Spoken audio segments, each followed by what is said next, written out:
Et si on parlait de fellation, de Daft Punk et de Vincent Gallo avec un film?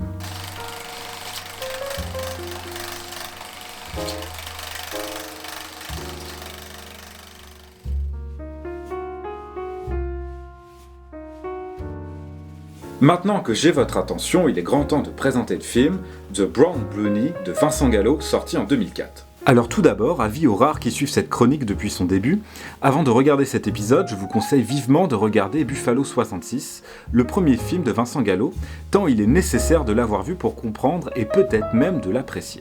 Car si ce titre n'a que très peu de rapport avec l'histoire, Vincent Gallo aurait pu opter pour le titre Buffalo 66 2, bien plus simple et bien plus indicatif pour les spectateurs. Bien que moins joli, je l'entends. Caricature à part, ce n'est pas tant d'un point de vue narratif que les deux films se ressemblent, mais bien plus dans le fond. En effet, il faut avoir vu Buffalo 66 et comprendre la manière du cinéaste d'aborder la thématique de la frustration sexuelle pour avoir une chance de comprendre ce film. Car The Brown Bunny est bien moins accessible que Buffalo 66. Bien qu'il ne soit pas question de vous dégoûter du film avant même que vous ayez l'idée de le regarder, je me fais d'un devoir de vous mettre en garde que The Brown Bunny est bien moins accessible que Buffalo 66 de Vincent Gallo. Bien moins accessible car bien plus radical. Ici finit les histoires de famille, les dialogues riches à n'en plus finir, les rapports conflictuels. Ce film narre l'histoire d'un pilote de moto qui traverse les États-Unis à bord d'un van pour transporter son bolide et qui se rend en Californie pour retrouver Daisy, l'amour de sa vie. Il faudra donc vous accrocher car Vincent Gallo ici opère un magnifique tour de force contemplatif. On a parfois du mal à soutenir ces séquences interminables sur la nature ou ces rencontres avec les femmes qu'on ne comprend pas toujours très bien, et qui constituent tout de même les 2/3 du film. Armez-vous de patience car oui, ça en vaut la peine.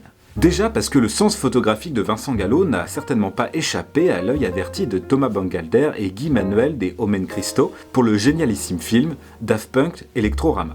En effet, Gallo a préféré déposséder ces images de leur musique alors qu'il était bien évident que, plus tard, les Daft Punk donnaient la preuve que les séquences atmosphériques dans les déserts de sel s'accompagnent toujours mieux d'une séquence électro planante.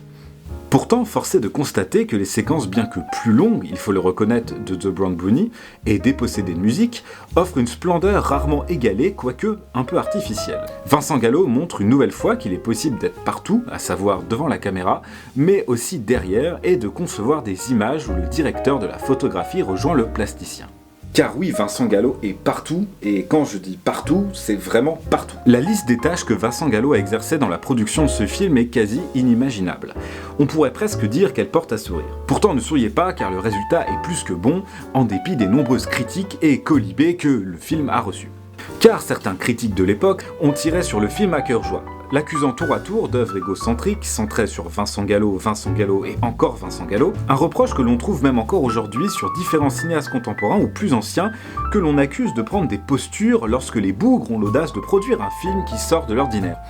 Alors bien sûr oui, le film est égotique, parle de Vincent Gallo, encore et toujours, mais ont-ils la naïveté de penser qu'Hitchcock se couvrait d'humilité et racontait l'histoire des autres dans ses films? Comparer Hitchcock à Gallo est hasardeux, j'en conviens, aussi hasardeux que de reprocher à un artiste précurseur d'être égotique.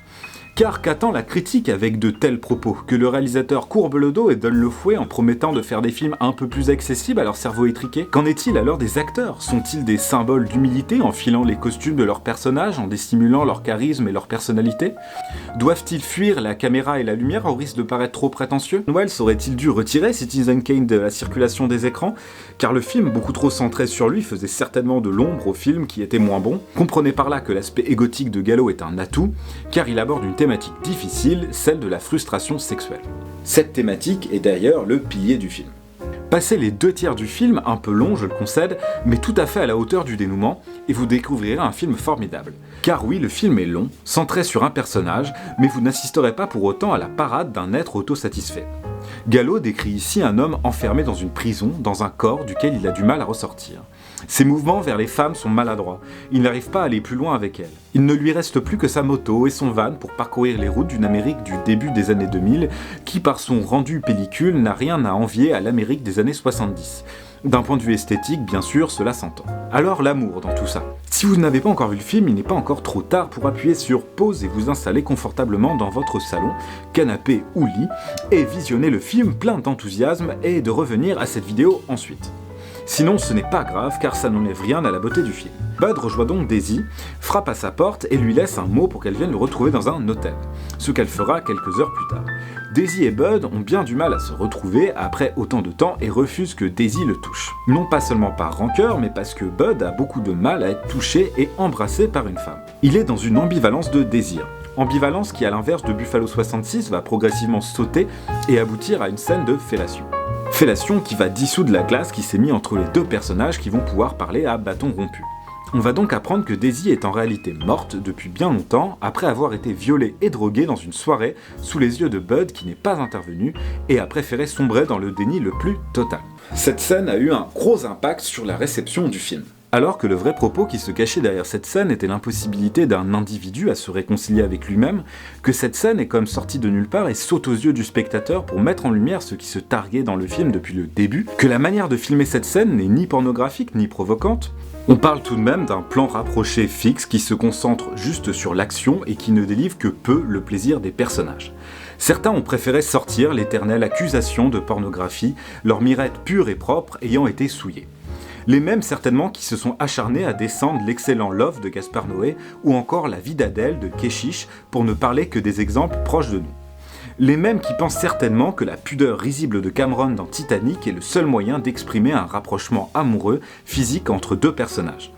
Rappelons enfin que les acteurs, Vincent Gallo et Chloé Sevigny, loin d'être des professionnels du genre, ont toujours défendu leur démarche, et bien qu'il ait existé des soupçons de trucage pour cette scène, notamment émis par Claire Denis, les deux acteurs ont catégoriquement démenti tout trucage. Ce film, mêlant donc une maîtrise bluffante, un montage quasi parfait et un propos plus que passionnant, sera donc plus connu pour ses critiques si vives que pour son contenu. Ce qui forcément est un peu dommage et a beaucoup déplu à Vincent Gallo lui-même. Alors regardez-le, puisqu'avec Buffalo 66, ce sont les deux seuls films de Vincent Gallo qu'on peut voir. Le dernier en date ayant été retiré des écrans par Vincent Gallo lui-même à la suite de mauvaises critiques. Cet épisode de critique est donc terminé, si vous voulez en voir d'autres, je vous conseille de vous abonner. En attendant, portez-vous bien, regardez des films et surtout des bons, à bientôt.